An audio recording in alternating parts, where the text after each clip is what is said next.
namanya daun sembung ya. Daun sembung ini nama latinnya adalah Blumea balsamifera. Kalau di daerah Jawa, Sumatera, dan hampir seluruh Indonesia memang disebutnya sebagai daun sembung. Tetapi ada juga yang melafalkannya sebagai daun sembong. Tetapi kalau di daerah Melayu hingga ke Malaysia, itu disebutnya sebagai daun telinga kerbau. Daun sembung ini ciri-cirinya seperti ini ya. Jadi dengan tulang daun yang seperti ini, kemudian pinggirannya bergerigi, permukaannya kalau kita raba itu teksturnya seperti ada bulu-bulu ya. Jadi kalau kita ketemu daun seperti ini yang memang merupakan tanaman perdu dan sering tumbuh liar, ini kita jangan buru-buru membasminya. Karena daun sembung ini banyak manfaatnya. Kali ini saya akan menerangkan tentang fakta dan mitos dari daun sembung. Yuk, mari ikuti saya. Fakta mitos pertama, mengonsumsi rebusan daun sembung dipercaya dapat mengobati flu, batuk, dan juga demam. Benarkah? Yuk tanya sama Dokter Ingrid, itu fakta atau mitos ya? Fakta ya, karena daun sembung ini sejak zaman dahulu kala memang sudah dipakai sebagai obat flu untuk mengatasi gejala-gejala seperti demam dan batuk. Karena daun sembung ini mengandung zat-zat yang bersifat ekspektoran, artinya akan memudahkan kita dalam mengeluarkan dahak. Nyeri haid tentu sering dirasakan oleh kaum hawa terlebih saat hari pertama. Rasa nyeri yang timbul membuat mood seharian menjadi berantakan. Nah, mitosnya mengonsumsi daun sembung dapat meredakan nyeri saat haid. Fakta atau mitos ya? Yuk tanya lagi sama Dokter Ingrid. Fakta ya, karena daun sembung ini sejak zaman nenek moyang kita memang sudah lama dipakai untuk mengatasi keluhan-keluhan nyeri haid ya. Tetapi yang justru yang sering dipakai adalah untuk mengatasi keluhan-keluhan ketika darah haidnya terlalu banyak atau menoragia. Bagi Anda yang memiliki penyakit MAH, tentu diharuskan untuk makan tepat waktu agar MAH Anda tidak kambuh. Menghindari makanan pedas dan minuman bersoda juga tentu perlu dilakukan ya. Nah, mitosnya mengonsumsi daun sembung dapat mengobati MAH. Apa ya kata Dokter Ingrid? Fakta atau mitos?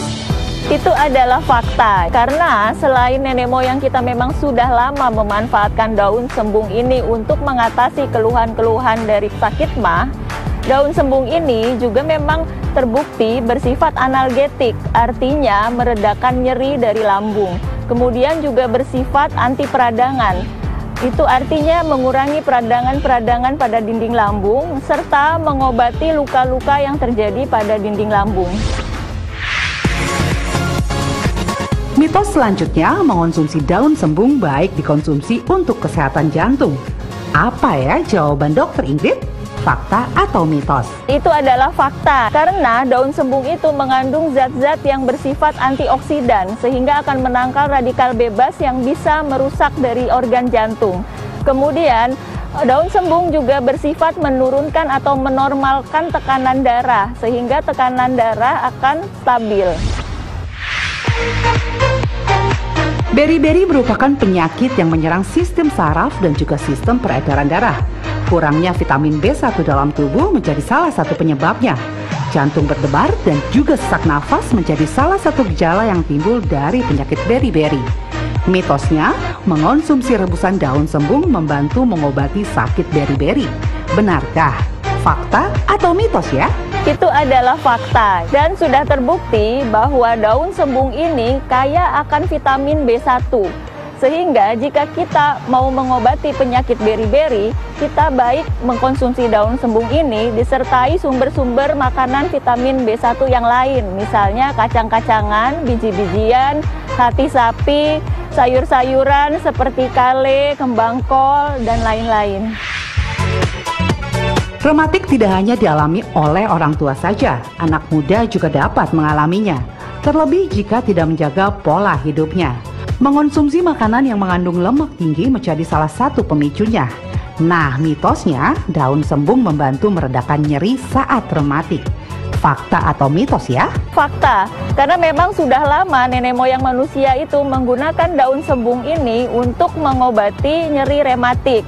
Dan dalam penelitian sudah terbukti bahwa Daun sembung ini mengandung zat-zat yang bersifat analgetik atau pereda rasa sakit dan antiinflamasi atau mengurangi peradangan daripada nyeri sendi dan otot.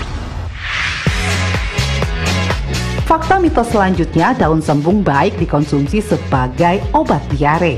Kalau sedang diare emang nggak nyaman ya, tapi itu fakta atau mitos ya? Fakta, karena daun sembung ini setelah diteliti ternyata mengandung zat-zat tanin, juga minyak atsiri dan saponin yang akan mengurangi frekuensi dari diare dan memadatkan tinja, serta mengurangi rasa nyeri perut. Sudah jelas ya manfaat dari daun sembung. Nah, kali ini Dr. Ingrid Tania akan memberikan tips dalam mengolah daun sembung supaya manfaatnya dapat Anda rasakan. Nah, bagaimana cara kita mengolah atau memanfaatkan daun sembung ya? Kita bisa memanfaatkan bahan segar seperti daun yang segar ini, atau kita juga bisa memakai bahan kering ya. Jadi daun sembung yang sudah dikeringkan yang kita sebut sebagai simplicia. Nah, antara bahan segar atau bahan kering ini nanti kita rebus misalnya bersama 3 gelas air ya, atau 600 ml air dalam panci yang terbuat dari kaca atau stainless steel atau gerabah. Jadi jangan menggunakan panci-panci yang dari bahan logam ataupun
penggunaan daun sembung ini, ingat ya, tidak boleh berlebihan. Jadi, kita dalam sekali perebusan cukup misalnya merebus 5 lembar daun segar. Atau kalau kita mau pakai yang bahan kering, kita bisa pakai kira-kira setengah genggam. Antara 40 gram ya, 50 gram. Jika berlebihan, maka bisa meningkatkan risiko pembekuan darah. Sehingga jika terlalu konsumsi berlebihan, yang kita khawatirkan adalah pengentalan darah.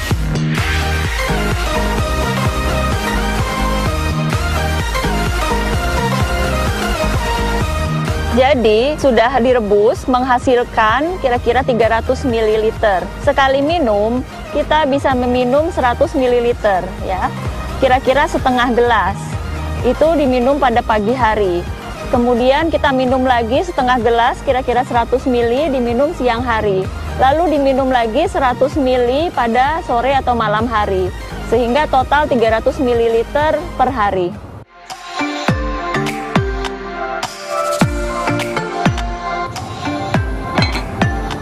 Alam memberikan beragam kemanfaatan untuk umat manusia, salah satunya bahan-bahan herbal. Jadi, jangan ragu untuk menggunakan atau mengkonsumsi bahan-bahan herbal. Jangan lupa berkonsultasi kepada dokter, praktisi kesehatan, atau ahli herbal sebelum mengkonsumsi bahan-bahan herbal.